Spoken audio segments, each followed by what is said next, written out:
Good evening, Phil Lindemann with your news from Avalanche Physical Therapy on Krystal 93. We've got another flash flood watch in Glenwood Canyon. I-70 is still open for now in both directions. CDOT tells drivers to expect these warnings and possible closures all summer long anytime there's heavy rain in the canyon. A week of rain has gone a long way for Dillon Reservoir, now at 100% full for the first time since last summer.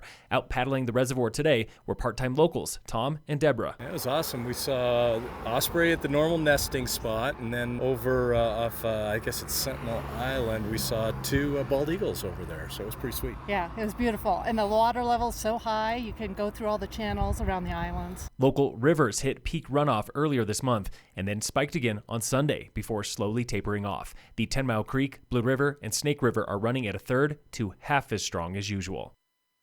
Quandary Peak is the talk of town these days, from its new status as the state's most popular 14er to its dubious reputation for overcrowding on summer weekends, which is forcing the county and Breckenridge to consider permits and shuttles.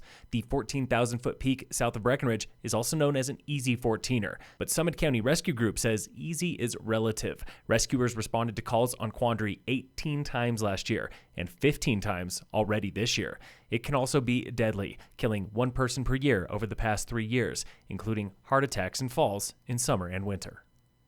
Summit County authorities enjoyed a second straight week of below-average encounters. Just 5 people countywide were arrested or given tickets last week, 2 for driving under the influence, 1 for assault. Those are easily the 2 most common violations in Summit. 1 man was also booked for criminal mischief under $5,000. A woman is wanted for skipping out her court date.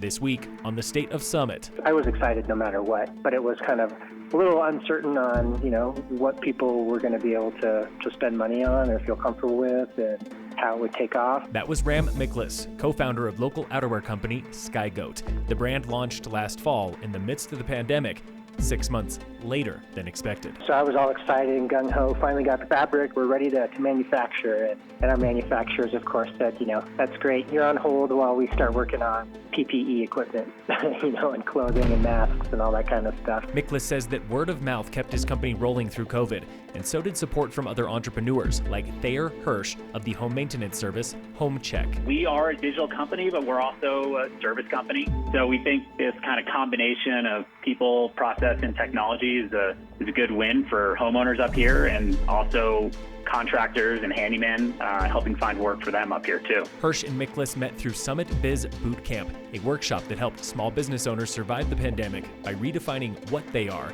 and who they are for. And this is really about what are kind of the basics you need to get your business up and running. It's not writing a full business plan. It's putting together a sentence or 2 here, working on your elevator pitch. Today, Hirsch and Home Check are growing, helped by Summit's booming real estate market. Miklas and Sky Goat are growing too, with big things on the horizon. Been working on our second round of production here that should be ready late summer, early fall, just in time for some cooler weather. That second round for Sky Goat includes updated colors plus new tops and pants. Tune in again next Wednesday for The State of Summit on Krystal 93. In sports, the Rockies just beat the Pirates at Coors 6-2 for their first series sweep in weeks. And in local sports, brought to you by American Family Insurance, the Weiss Agency, a group of local Special Olympians were joined by cops and firefighters today for the annual Special Olympics Torch Run. The group went from Breckenridge to Silverthorne early this morning, covering 17 miles in just 3 hours, finishing at Rainbow Park around 11 a.m. Congrats to all the athletes, and a heartfelt thanks to their companions on the rec path. Phil Lindemann, Krystal 93 News.